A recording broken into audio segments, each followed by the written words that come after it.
Nous sommes le 19 mars 1991. Dans les pages du Weekly Shonen Jump, Gohan et Krillin regardent bouche bée l'immense cratère causé par le Genki-Dama dans un des océans de la planète Namek.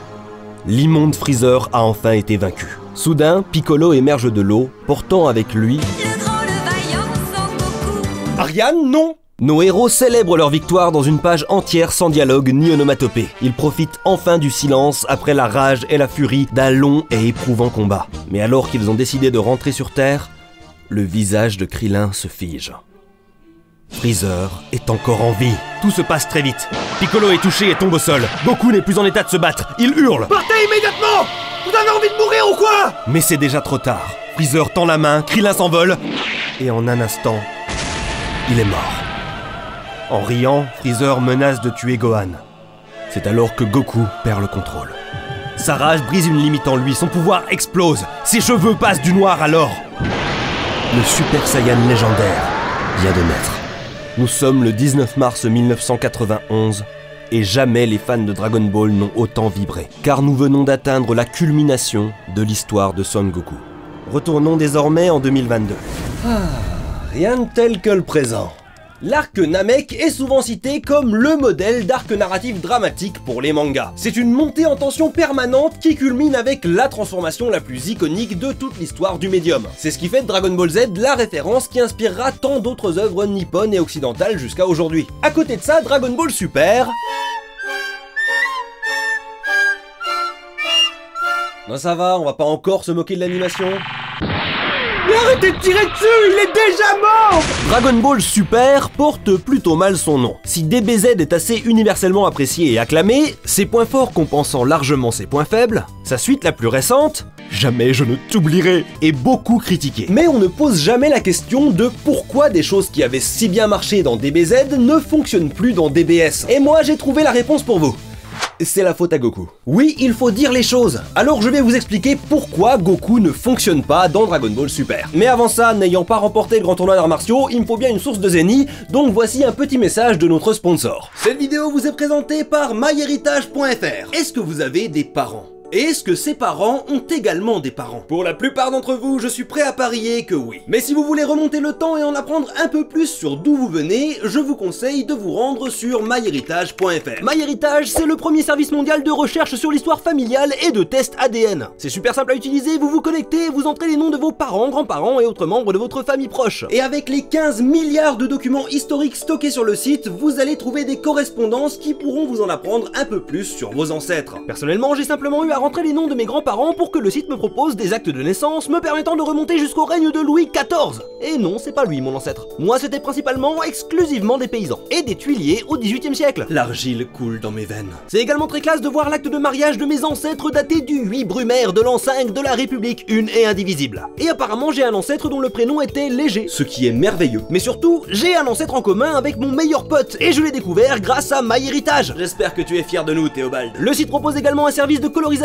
et de restauration des vieilles photos. Regardez-moi ce patrimoine génétique. Et encore mieux, vous pouvez animer les photos et ainsi leur insuffler un nouveau souffle de vie. Avec plus de 90 millions d'utilisateurs, le site peut trouver des smart matchs et ainsi vous aider à compléter votre arbre grâce aux informations de membres de votre famille étendue que vous ne connaissez peut-être même pas. Alors si votre passé vous intéresse, n'hésitez pas un instant. Inscrivez-vous pour un essai gratuit de 14 jours et profitez de toutes les fonctionnalités étonnantes que MyHeritage a à offrir. Si vous décidez de poursuivre votre abonnement, vous bénéficierez d'une réduction de 50%. N'attendez plus, le lien est dans la description et le commentaire épinglé. Et maintenant, retour à la vidéo. Si je vous demande qui est le protagoniste de Dragon Ball Z, vous me répondrez... Protago quoi? Goku, bien vu. Ce à quoi je vous répondrai que non. Son Goku est le protagoniste de Dragon Ball, soit les 17 premiers tomes. Après ça, le protagoniste, c'est Gohan. Alors, un protagoniste, c'est un personnage qui a le rôle principal dans une histoire. Il possède un certain nombre de traits distinctifs, mais surtout, il a un objectif. C'est la chose la plus importante, puisque c'est ce qui va diriger ses actions, et donc, l'histoire elle-même. L'objectif de Goku, c'est de devenir le plus fort. Cet enjeu est rendu atteignable dans Dragon Ball par l'existence du grand tournoi d'arts martiaux, qui simplifie l'objectif. Il doit gagner... De la thune! Alors oui, mais le prix est moins important que le fait de remporter le tournoi. Goku remporte le tournoi à la fin de Dragon Ball. Il a atteint son objectif, son histoire est terminée. Quand on arrive dans Dragon Ball Z, des aliens débarquent et changent la donne. Goku est l'homme le plus fort de la Terre, mais pas de l'univers. Alors nouvel objectif, nouvelle histoire, mais est-ce qu'on a encore le même protagoniste? Eh bien non. Parce qu'on a déjà raconté cette histoire. Il n'y a rien de nouveau dans le fait de changer l'échelle. Que ce soit la Terre ou l'univers, c'est pareil. L'objectif est le même, c'est une redite. Aucun rapport avec le site. Le truc, c'est qu'Akira Toriyama sait raconter des histoires, et qu'il en avait bien conscience. C'est pourquoi il a introduit un nouveau protagoniste, le fils de Goku. Ariane, tu vas décoller tout de suite! Gohan apporte un nouvel objectif qui n'est plus de devenir le plus fort, mais d'obtenir la paix. Gohan rêve de devenir un grand scientifique, mais les dangers qui menacent la Terre l'en empêcheront tant qu'il n'aura pas trouvé la force de la protéger. Son histoire, c'est celle d'un gamin avec un potentiel de combat infini, mais qui est pacifiste. Et au fil de ses aventures, il va apprendre à se battre pour obtenir la paix. Contrairement à Goku, il ne veut pas devenir le plus fort, mais il va le devoir, ce qui nous permet de raconter une histoire similaire à Dragon Ball, mais avec des enjeux différents. Goku devient alors un personnage secondaire qui remplit une sorte de rôle de mauvais mentor pour son fils. De par sa nature immuable et bornée, Goku ne comprend pas que son fils ait un objectif différent du sien. Vas-y, fiston, fais-toi casser la gueule! Ce que beaucoup de gens ratent en regardant Dragon Ball Z, c'est la trajectoire en cloche que Goku réalise. Jusqu'à la fin de l'arc Freezer, il devient de plus en plus puissant, débloque le pouvoir du Super Saiyan, puis il ne fait que s'effacer petit à petit pour laisser place à Gohan. Allez, Gohan, c'est juste une côte cassée, c'est rien! Quand Gohan se transforme en Super Saiyan 2, il suit les traces de son père et devient arrogant, s'amusant au combat, allant contre sa propre nature. Et le prix de cette erreur est payé par celui qui en est la source. Goku meurt, car sa voix n'est plus la bonne. Ce qui est illustré par le fait que cet objectif de devenir le plus fort, il est partagé par l'antagoniste, Cell. Tout comme Goku, il représente un modèle obsolète dans cette histoire. La volonté de se battre encore et encore pour devenir de plus en plus fort, qui ne peut mener qu'à encore plus de combats ad infinitum. Protago quoi? Mais j'ai même pas... Bref, l'histoire de Goku dans Dragon Ball Z se termine par sa mort, pour une très bonne raison, car il laisse place à un nouveau paradigme. Celui de se battre non pas pour le plaisir du combat, mais pour défendre la Terre. D'ailleurs, Goku décide de ne pas être ressuscité parce qu'il sait qu'il attirera plus d'ennemis de plus en plus dangereux. Quant à Gohan, il a obtenu la force dont il avait besoin, et il peut enfin maintenir la paix et suivre ses rêves. C'est une seconde histoire parfaite pour continuer au-delà de ce que Dragon Ball avait raconté. Et merde. Ok, beaucoup de gens pointent l'Arc-Bout du doigt comme modèle de tout ce qui n'ira pas ensuite dans DBS. Et d'un côté, oui, il y a beaucoup de problèmes. Mais de l'autre, l'Arc-Bout suivait encore la logique précédente, puisque Goku n'en est toujours pas le protagoniste. Parce que Dragon Ball Z a un deuxième personnage principal après Gohan, dont l'arc de développement est le plus intéressant et le plus captivant. Ce personnage, vous l'aurez deviné, c'est le prince des Saiyans, Vegeta. Final Flash! Quand Vegeta apparaît pour la première fois, c'est un méchant. Ce qui le place au meilleur endroit pour un arc de développement positif. Quand on part du plus bas, on peut aller que vers le haut. Il a un défaut fatal, son orgueil. C'est ça qui va le diriger bien plus que son objectif, qui est le même que Goku, devenir le plus fort. Vegeta ne peut pas être le plus fort, parce que son orgueil l'en empêche. Mais surtout, son orgueil l'empêche de réaliser son besoin. Un besoin d'appartenance et de camaraderie, qui lui ont été arrachés quand sa planète natale, ainsi que toute son espèce, ont été détruites. Au fil de Dragon Ball Z, Vegeta passe d'ennemi à allié réticent jusqu'à devenir un véritable allié et abandonner son orgueil quand il se sacrifie pour venger Trunks. Une première fois. Parce qu'en fait, dans l'Arc-Bout, il refait tout son arc en version miniature, mais c'est littéralement le même. À cause de son orgueil, il tue plein de gens, se bat contre Goku, réalise que son orgueil l'a aveuglé, se sacrifie pour sauver Trunks. C'est un des gros problèmes de l'Arc-Bout, il y a énormément de redites. Gohan aussi refait tout son arc de pacifiste mollasson à grand combattant. Au moins, avec tout ce recyclage, on peut pas dire que Toriyama est pas écolo. Mais l'arc de Vegeta va quand même un peu plus loin, puisqu'à la fin de l'Arc-Bout, il fait la dernière chose qui enterre définitivement son défaut fatal. Il reconnaît que Goku est plus fort que lui et accepte de le considérer non comme un rival, mais comme un ami. Là, son arc est terminé pour de bon, sans laisser de fil narratif qui dépasse. On va pas parler de Dragon Ball GT, ce n'est pas la suite nulle qui nous intéresse aujourd'hui. Battez-vous dans les commentaires pour savoir quelle suite est la pire. Je regarderai depuis les gradins. Mais ce que je voulais vous faire comprendre ici, avant de parler de DBS, c'est à quel point la notion de protagoniste est essentielle pour établir des enjeux. Parce que sans les arcs de Gohan et Vegeta, les enjeux de DBZ, c'est il faut sauver la Terre, / la galaxie, / l'univers. Le multivers.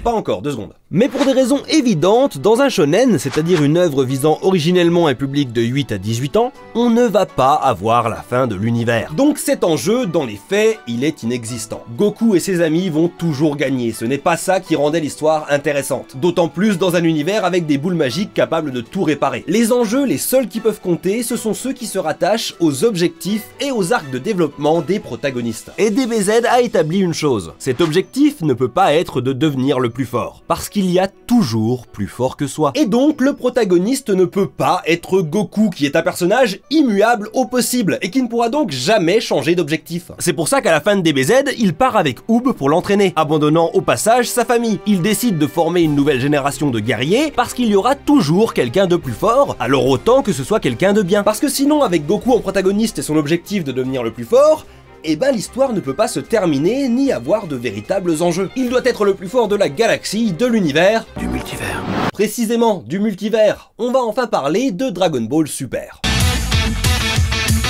Dans DBS, Goku est le protagoniste, et c'est le principal problème. Pour toutes les raisons que j'ai établies juste avant. Certains disent que le problème de DBS, c'est les Dragon Ball, qui empêchent les personnages de mourir de façon permanente, et les conséquences de persister. Et c'est effectivement un problème, mais c'est surtout un symptôme du vrai problème, le syndrome Goku. Ce que j'appelle le syndrome Goku, c'est la tendance des protagonistes de shonen à devenir tellement forts que l'histoire doit les mettre de côté pour pouvoir générer de la tension dramatique jusqu'à leur arrivée, où ils battent tout le monde et tout va bien. Dans DBS, ils ont trouvé une petite parade à ça pour garder Goku autant que possible à l'écran. Ce n'est plus Goku lui-même qui est retardé, mais ses transformations. Comme ça, on peut monter la tension jusqu'à ce que l'Ultra Instinct arrive. Ce qui pose un problème majeur en narration, les combats deviennent, et c'est le terme technique, super chiant. Parce que ce ne sera jamais une stratégie ingénieuse et captivante qui permettra à Goku de gagner. À la place, c'est juste une minuterie en attendant que la dernière transformation en date sorte du four. Parce que, grande surprise, je veux devenir le plus fort à la bagarre, c'est pas un concept qu'on peut pousser très longtemps en fiction. Surtout quand on est déjà devenu le plus fort à la bagarre il y a plus de 30 ans. Et encore, à l'époque, Goku avait un minimum de stratégie pour rendre les combats intéressants. Mais heureusement pour la Toei, qui ne le mérite sans doute pas, j'ai une solution pour sauver DBS. Elle est assez évidente, surtout qu'ils l'ont frôlé de très près. Si le problème c'est que Goku ne peut pas être le protagoniste, eh ben il faut un autre protagoniste. On va parler du meilleur arc de DBS.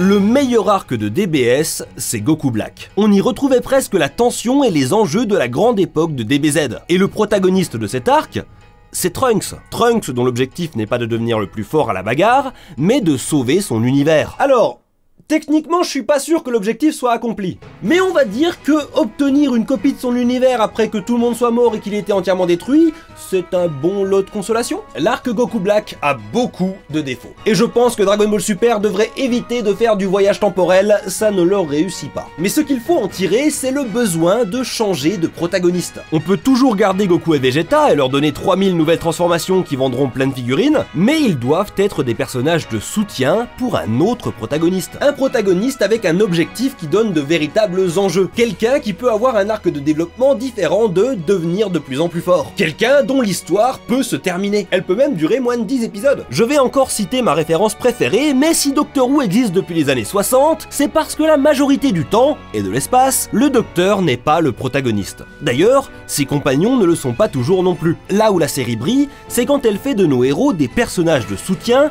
dans l'histoire d'autres protagonistes, et qu'ils les aident à remplir leurs objectifs. La série est à son plus bas quand elle s'écarte de ça, parce qu'elle ne peut faire que de la redite en faisant de son personnage principal le protagoniste de chaque histoire. C'est pour ça que j'ai énormément de mal avec la majorité de l'ère Chibnall. Mais c'est pas le sujet de cette vidéo. Faites de Goku et Vegeta des personnages secondaires. Vous pouvez leur laisser les combats et les transformations, mais n'en faites pas les protagonistes. Laissez cette place à des personnages moins importants qui peuvent avoir des objectifs aussi variés qu'intéressants. Changez un peu la formule. L'un des meilleurs moments de Vegeta dans Dragon Ball Super, c'est quand il joue le mentor pour un autre Saiyan. Laissez-les aider d'autres personnages et intervenir dans de meilleures histoires. J'aurais jamais cru dire ça un jour, mais je préférerais que le personnage principal du prochain arc de Dragon Ball Super, ce soit pas Goku, mais Krillin. Donnez un peu d'amour à notre chauve sans nez préféré dans les commentaires, et si cette vidéo vous a plu, n'hésitez pas à regarder celle-ci. Je vous invite à vous abonner, merci aux tipeurs, à très bientôt, Tropper, out.